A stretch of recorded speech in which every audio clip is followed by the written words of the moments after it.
From summer into winter and create a gorgeous little Halloween set and do an infill. So grab a seat, take a brew, and let's get started. And if you are new here, my name's Ali. I'm a nail tech and educator, and I would love it if you'd give me a follow. I'm dropping new content all the time, and I'm also really open to ideas. So anything you want to see, let me know in the comments. So starting off by removing the polish and the top coat. So I would say it's more of an infill than a redesign, although it is 4 weeks old, so you could probably class them as a rebalance. But I'm basically taking off the apex, taking off most of the gel colour, and this client's nails actually they can curve down, so they can be a little bit on the hooked side too, so we'll be correcting that too. So it's probably more under the rebalance remit. So I'll let you watch this, but basically I'm just using my 2X coarse bit from Katie Barnes to remove all of that polish and remove the top coat like I said before, and just try and get that ready so I can start prepping.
This bit is wonderful as well because it'll reduce the length. So basically just apply the e-file bit to the end of the nail. I'm also thinning out the end of the nail with it because obviously I need to rebalance that nail a little bit, so I don't want too much bulk at the tip, otherwise we'll get lifting and all sorts.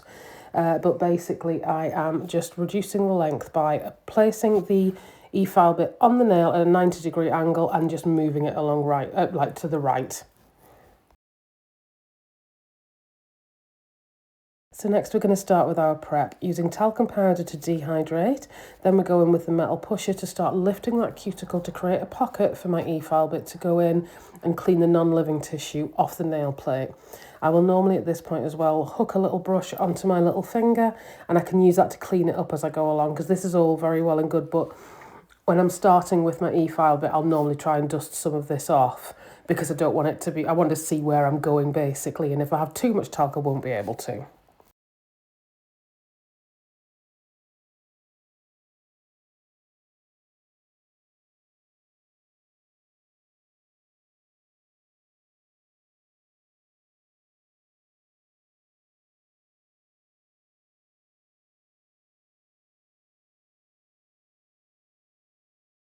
Next, I'm going down the left-hand side with my in forward, and then on the right-hand side in reverse. This is just to make sure I can get right into that.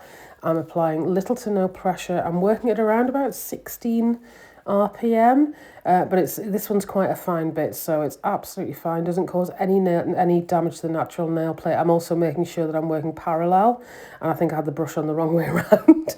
So you'll see there, I'm just brushing that off so I can see where I'm going, and very gently tucking in there just to clean out that nail plate and make sure it's ready for reapplication. I have to say I'm ready for Halloween nails as well. I don't know about you guys, but I'm absolutely ready. With changing these obviously from the kind of pastel neon-y French tip to a dark set. Now I love this client. She normally has black unless she's going on holiday. So it's always a really refreshing change in a weird way because it's different to what everybody else is having, because everybody else can be a bit more seasonal, whereas she always likes really dark, kind of slightly gothic looks, and it's a real pleasure to do her nails. As it is with all my clients. I'm incredibly lucky in all honesty. But I want to know what you've got on your nails. Tell me what you're wearing for your Halloween nails, because I need to do mine in the next couple of days as well, and I have absolutely little to no idea. I did have a set on, but then I decided I didn't like them, so I have removed them, and At some point I need to do. I'm probably going to do myself a set of press-ons because anxiety is causing me to remove them in absolutely the way that you should never ever remove your nails. So, but yeah, I'll leave you to watch the rest of the prep. Remember to tell me in the comments what you've got on your nails because I really do love to hear.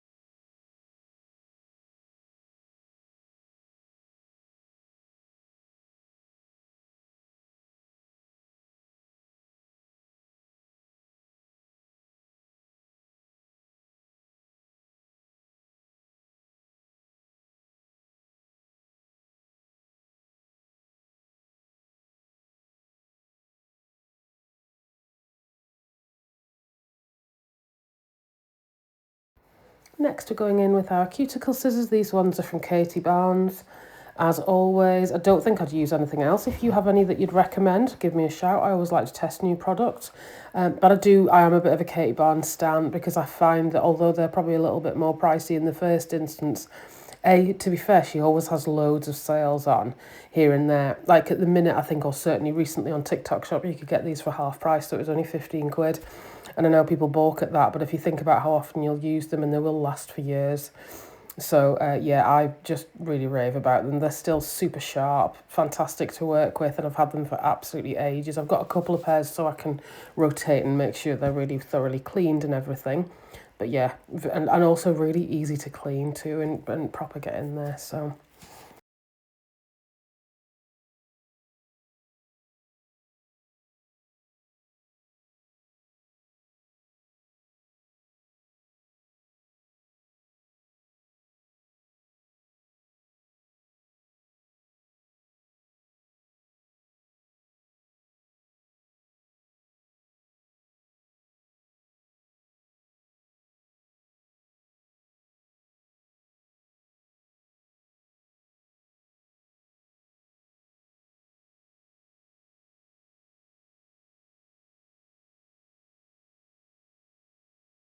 next, I go in with a polishing bit. I don't necessarily always do this because sometimes you don't want to overwork people's skin or anything. And I've got to be quite careful with this client that I don't do this.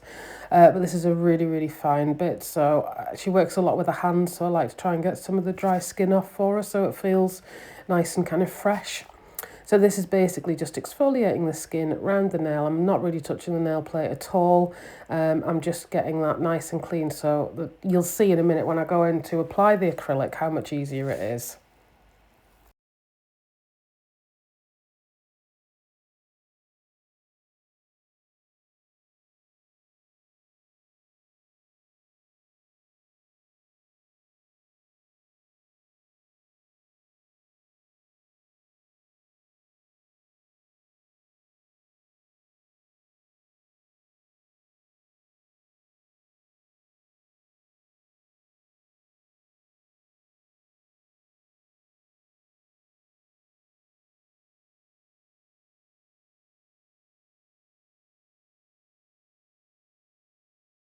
Next, we need to start shaping the end. So I'm going in with my hand file. This one is the Kirsty Meakin filing board, and I am using it with my, I think it's a Stalex replaceable nail file on the top of it.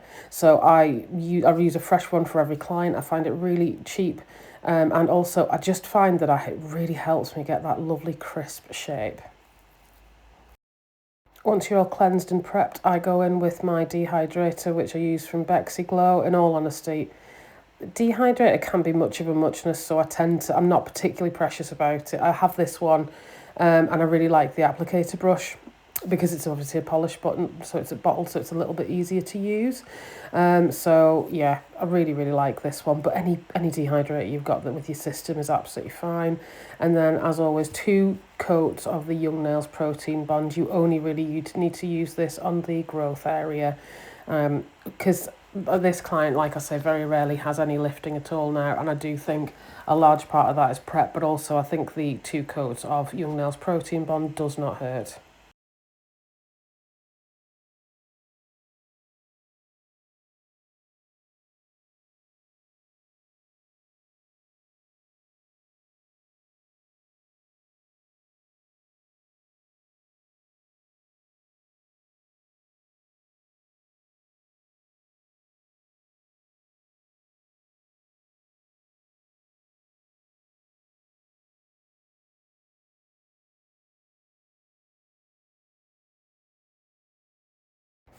Then the first bead. Now, one of the issues that I face being a mobile tech is obviously I can't really control the temperature that I'm working in.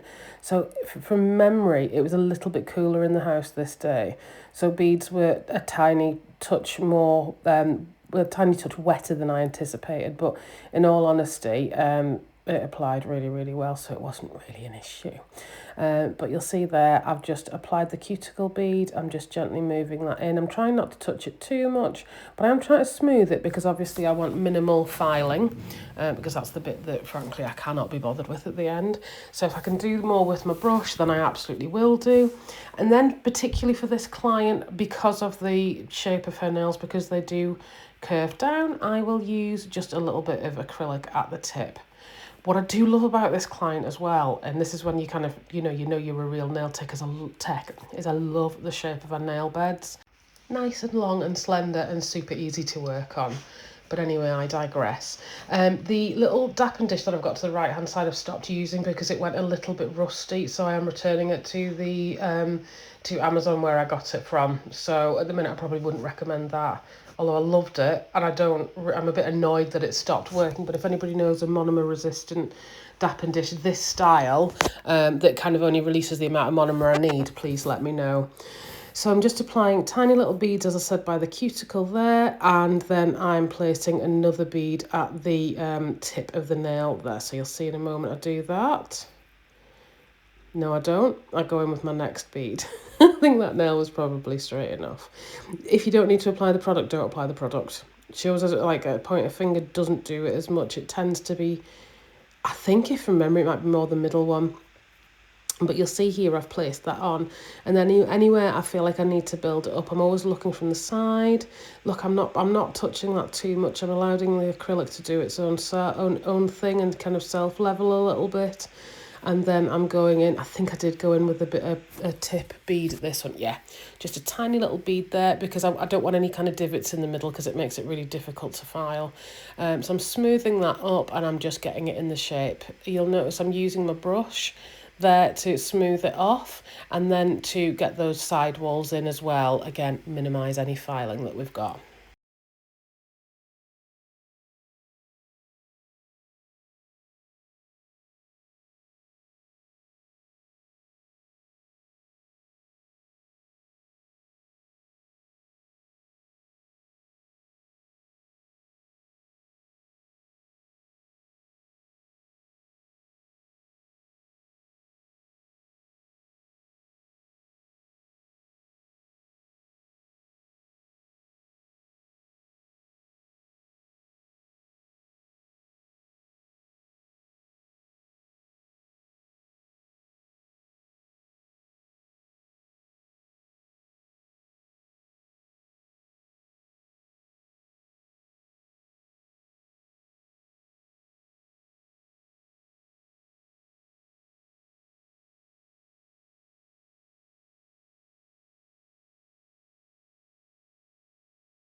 When I'm doing any kind of square or coffin shape, make sure your file is at a 90-degree angle. So I'm making sure that's really nice and crisp. And then I am doing 90-degree angles all the way around. So I'll do free edge, I'll do sidewall, free edge every single time. Then I will go down the left-hand side of the nail and down the right-hand side of the nail, starting at the cuticle. Then I bevel over the top. I've left my full filing, I think, in this particular one. So if you want to get to the art, you might want to skip ahead a little bit, but by all means, sit and watch the filing, because I do know that can be super relaxing too.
Again, looking at the free edge, and I am literally just scooping under to thin it out, just to make sure, because obviously I've lifted it up, and in some cases I have added on a decent amount of product, so I need that to be thin, just because otherwise you will have lifting. It's just, you know what I mean, they can come away from the nail.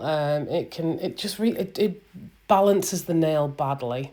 So once I've done all of that and I've cleansed, I'll go in with my black gel paint. I use the black gel paint from Hona, which I absolutely love. The only thing is it doesn't have an inhibition layer, which sometimes can make working on top of it a bit more challenging.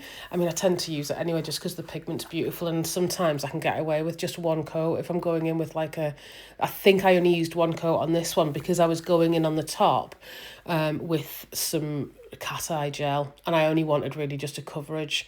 So you'll see there the coverage is really, really good. And I wanted to work thin because obviously as well when you're working on acrylic, you need, well, anything when you're painting on top of any other product, you want to be working thin and also getting that hair out, which was clearly driving me insane there. So I will let you watch this and I'll come back in a moment for the design.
So clearly I'd forgotten that I did actually use 2 layers. In all honesty, now I'm looking at it, I could have got away with one, but because it is so pigmented and I was able to wipe it off as I was going, it really didn't add any bulk onto the nail. Look, that particularly, you can see that ring finger, how slim it is. I also use a a liner brush to get right up into that cuticle too.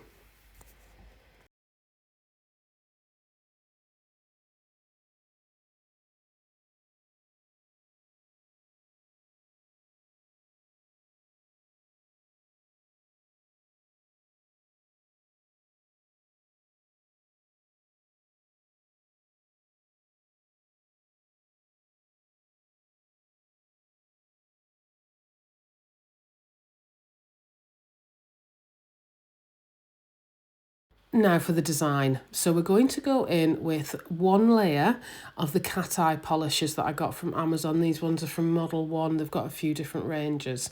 But basically what I want to do is I want to cover that nail. Not too precious about going right up to the sides, because when I activate the polish, it will kind of almost move away and create a fade at the side anyway. I apply a relatively thin layer, but as long as I've got a good coverage, and then I will place the magnet round the side of the nail to really get that gel activated. I think I didn't realise I had something stuck to it there, but then I basically just wave it round, move it how you want to move it, have a play around, but I find going from side to side and then at the base really helps. But again, this is to create like a velvet nail, but there's all sorts of techniques you can do. I also find whatever other design I'm doing with the magnets afterwards, I'll try and activate it first. Otherwise, that might not work.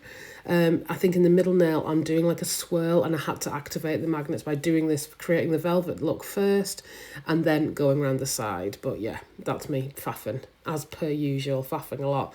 So this one's a blood drip nail. I literally just painted the drips on using my brush. So what I'll do is I will line the top of it as I'm going along, but I will place just a small bead on my brush, place it onto the nail and drag it up towards the cuticle. And I find that creates a really nice drop effect. I mean, I'm not working quickly, but ideally try and work a little bit quicker, only because you'll find that when you work a little bit quicker, it doesn't run anywhere, basically. So we're going to then join them up to create a really nice little kind of blood drip effect, but I've really liked these. I loved how they worked. And again, I do wave the magnet around by the side of it just to create that depth.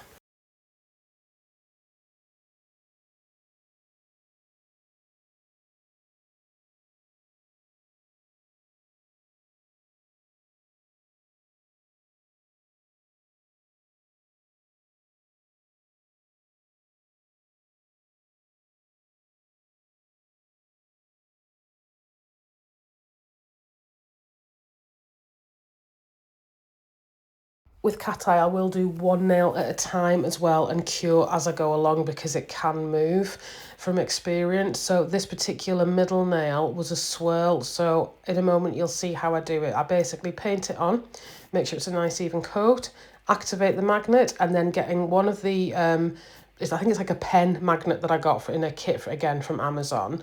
I just create a swirly line. You'll see how I do it. It's super easy and super effective. Highly recommend doing it like this.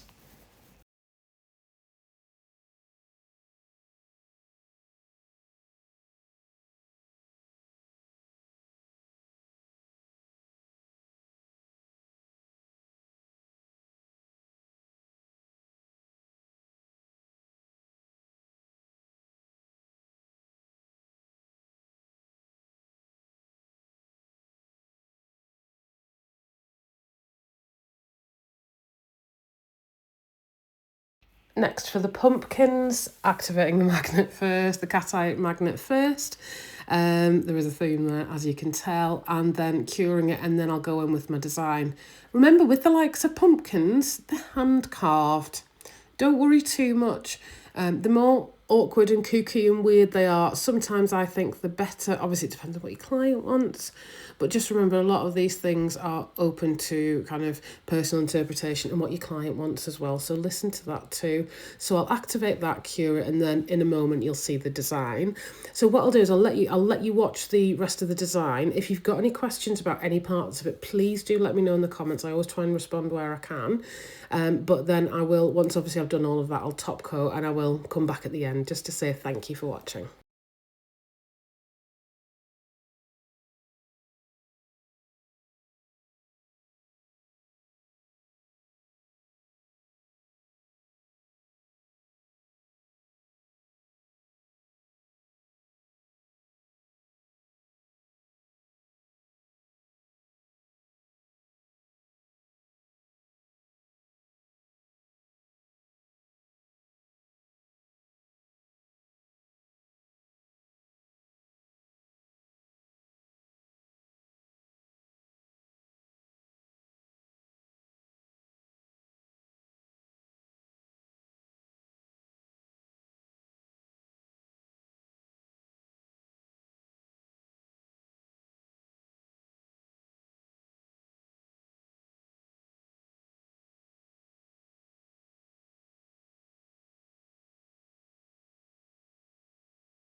And I'm top coating using Jellifique's diamond top coat. It's gorgeous and it stays shiny for ages. It's probably one of the best top coats I've used. I go through phases with different ones, certainly with acrylic as well.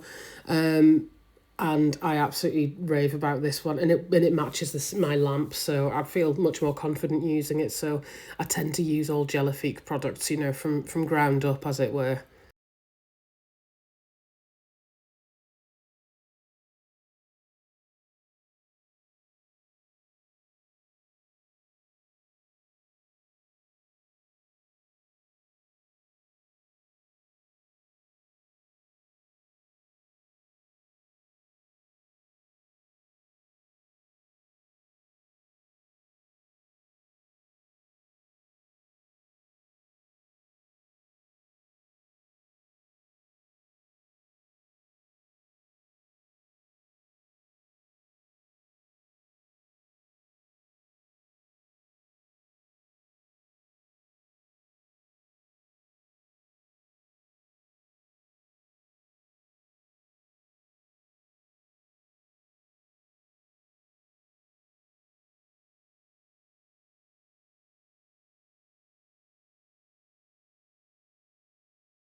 and in a moment we'll have the final look.